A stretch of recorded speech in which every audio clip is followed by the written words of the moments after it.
దేవుడు పొద్దున్నే మనతో మాట్లాడటానికి ఇష్టపడతాడు. ఈ విషయం గుర్తుపెట్టుకోండి. దేవుడు పొద్దున్నే మనతో మాట్లాడటానికి ఇష్టపడతాడు. మన జీవితంలో అనుదినము వచ్చే అడ్లే కానీ, లేకపోతే జీవితంలో ఉన్నటువంటి అడ్డే కానీ తొలగాలి అంటే దేవుడి దగ్గర నుంచి మనకి ఆదేశాలు రావాలి. ఏం చేయాలి, ఎలా చేయాలి. దేవుడు మనతో మాట్లాడతాడు. మీరు కొంతమంది అంటారు, సార్ సమస్యలు ఉండిపోయినాయి సార్, నిర్ణయాలు తీసుకోలేకపోతున్నాను సార్, ఏం చేయాలో అర్థం కావట్లేదు సార్, పాస్టర్ గారి దగ్గరికి వచ్చి ప్రార్థన చేయరా, సేవకుల దగ్గరికి వచ్చి ప్రార్థన చేయరా అని అడుగుతూ ఉంటారు. తప్పేం లేదు అలా అడగటం. కానీ మీరు ఒక అలవాటు చేసుకోవాలి. ఏంటనంటే, దేవుడు ప్రతిసారి మీరు సేవకుల మీద ఆధారపడాలని ఆశపడ్డు. దేవుడు కోరుకునేది ఏంటి తెలుసా? నేనే మీతో చెప్తా. ఎప్పుడు చెప్తావు ప్రభా? రోజు ఉదయాన్న నాతో గడిపితే నేను నీతో చెప్తా. ఉదయాన్నే దేవునితో గడపటం అలవాటు చేసుకోవాలి. ఉదయాన్నే దేవునితో గడపటం అంటే ఏంటి తెలుసా? మనం ఎప్పుడు లేస్తే అప్పుడు మొదట సమయాన్ని దేవుడికి ఇచ్చేయాలి. దేవుడికి ఇచ్చేటువంటి ఇదిగో ప్రభా దేవా అని అంటాం కాదు.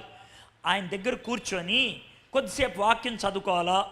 చదువుకున్నటువంటి వాక్యానికి జవాబుగా నీకేం ప్రార్థన అనిపిస్తే ఆ ప్రార్థన చేయాలి. కనీసం ఒక అరగంట. రోజుకి 24 గంటలు. గంటకు 1 నిమిషాన్ని తీసుకున్నా 24 నిమిషాలు. అంతకంటే ఎక్కువ ఇవ్వట్ల. నిమిషమే గంటకి 59 నిమిషాలు నీయే. 1 నిమిషం అంతే గంటకి. అరగంట సేపు అలా దేవునికి ఇస్తే దేవుడు ఆ ఉదయం అంతట్లో ఎలాంటి పరిస్థితులు వస్తాయి, ఎలాంటి షరతులు ఉంటాయి, ఎలాంటి సవాళ్ళు ఉంటాయి, అవన్నీ దేవుడు పొద్దున్నే మనకి పాఠం నేర్పించేస్తాడు. ఆ దినం మన జీవితంలో వచ్చే ప్రతి యోర్దాన్ని దాటేయచ్చు. పొద్దున్నే లెగిసినప్పుడు ఫస్ట్ సమయాన్ని దేవుడికి ఇవ్వాలి. యెహోషువ అలాంటోడు. పొద్దున్నే లేచి దేవుడితో ఉండేవాడు. దేవుని భక్తులు చాలామంది అలాంటి వాళ్ళే. పొద్దున్నే లేచి ఆయన ముందు కనబడేవాడు. అంత దాకెందుకు, అద్భుతమైనటువంటి ఉదాహరణ చెప్పాలంటే యేసయ్య గురించి. యేసయ్య అంట ఏం చేసేవాడు చెప్తాను చూడు.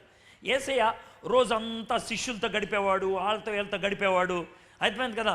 సాయంత్రం 6 అయిన తర్వాత ఏ చెట్టు కిందో, లేకపోతే ఏ వసార్లోనో, లేకపోతే ఎవరో ఇంటి వరండాలోనో పడుకునేవాడు. అందరూ నిద్రపోయి పొద్దున్నే కోడి 3 గంటలకు కూసేది. 3 గంటలకు కూయంగానే టక్కమని లేచిపోయాడు. ఈ శిష్యు నడుచుకుంటూ అలాగే వెళ్ళిపోయి, బైబిల్లో అన్నమాట, అడవిలోకి నడుచుకొని వెళ్ళిపోయి, అరణ్యములోకి నడుచుకొని వెళ్ళిపోయి, కొంచెం దూరం వెళ్ళిపోయిన తర్వాత అటు వెనక్కి చూసి దూరంగా ఉన్నారులే అనుకొని అక్కడ ఒక రాయి చూసుకొని దాని పక్కన మోకరించి తల పైకెత్తి, తండ్రి బాగున్నావా? అది యేసయ్య పద్ధతి. మార్కు సువార్త తీయండి ఒకసారి. మార్కు సువార్త 1వ అధ్యాయం 35వ వచనం. పెందల కడనే ఇంకా రాత్రిగా ఉన్నప్పుడే, అర్థమైందా? యేసే లేచి అరణ్యములోకి పోయి ఏకాంతముగా ఆయన గడిపాడు. ఉందా లేదా మాటలు? నేను చెప్పిన దానికి ఏమైనా తేడా ఉందా? అది పరిస్థితి. యేసే అంత టోడే. తండ్రితో గడపకుండా రోజంతా ముందుకెళ్ళేది కాదు. మీలో కొంతమంది అంటారు, సార్ పనులు ఎక్కువ సార్. యేసే కూడా పనులు ఎక్కువే. అందుకనే పనులు 6 గంటలకు మొదలవుతాయి అనుకుంటే 3 గంటలుగా లేచిపోయాడు ఈయన. మీలో కొంతమందికి 6 గంటలకే పని చేయాలి, 5 గంటలకే పని చేయాలి.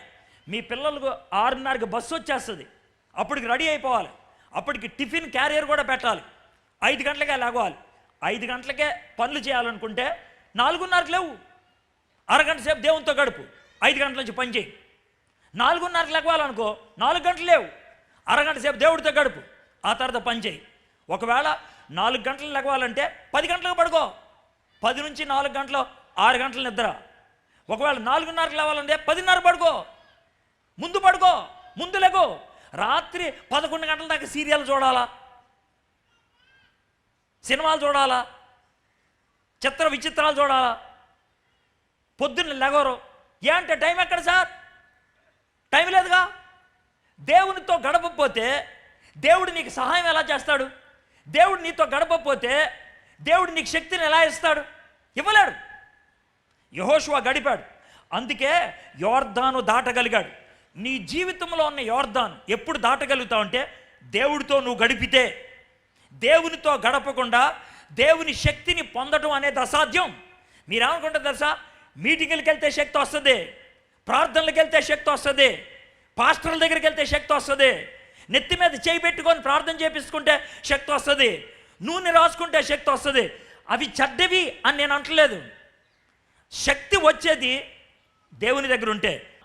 కానీ రోజు బైబిల్ చదువుకొని ప్రార్థన చేస్తే అది తిండి, అది ఆహారం, అనుదిన ఆహారం.